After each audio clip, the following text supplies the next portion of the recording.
Hello, welcome back to Food and Conversations. And today we are going to be making one of my favorite breakfast dishes. It's called poha. For the people who don't know what poha is puffed rice flattened into rice flakes. Yeah, this two-syllable dish is one of my favorite dishes to make. It's easy to make, it's flavorful, and it fills you up. Yeah. But one of my fondest memories while growing up with poha was back in the day when my mom asked me to go to the grocery store and get some poha for the breakfast. And I messed it up so bad. But how did I mess up? I'll tell you after this short intro.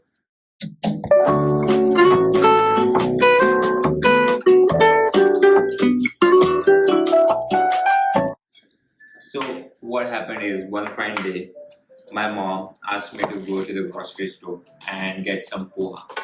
So it was a pretty easy task. You go to the grocery store, you ask the shopkeeper to give you poha, and he gives you, and you come back home.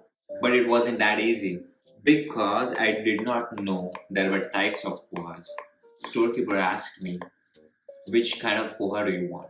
And I told him that I want a normal one. People who don't know, there are two kinds of pohas. One is thin, that is used for making chivodas. Thicker pohas, which are used for making the actual poha. I was so confused and I panicked.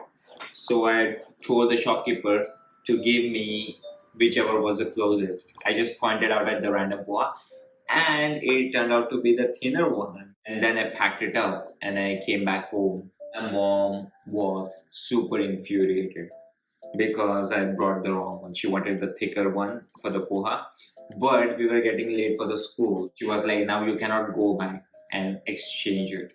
And she made the poha, and poha turned out to be lumpy, which I don't like.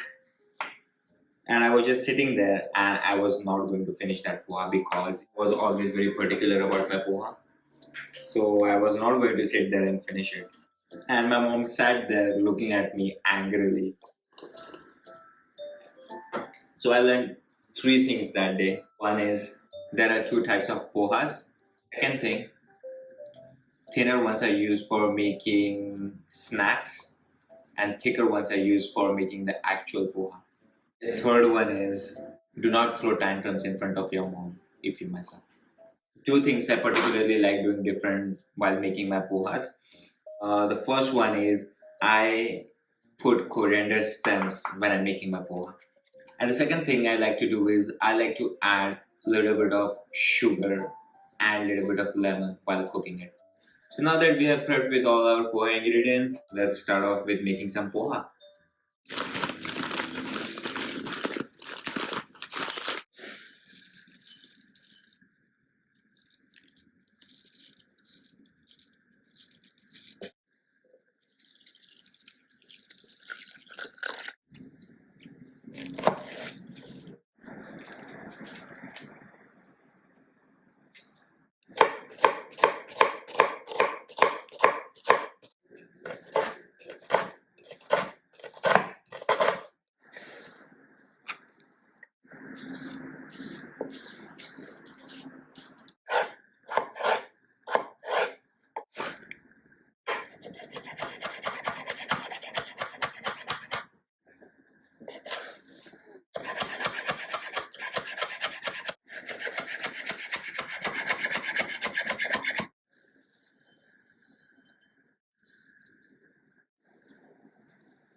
Well, that was my super easy poha recipe, and I hope you guys like this video. If you like it, please comment, please like, and please share and subscribe.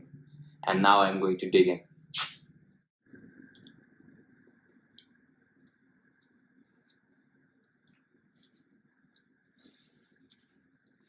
Reminds me of home.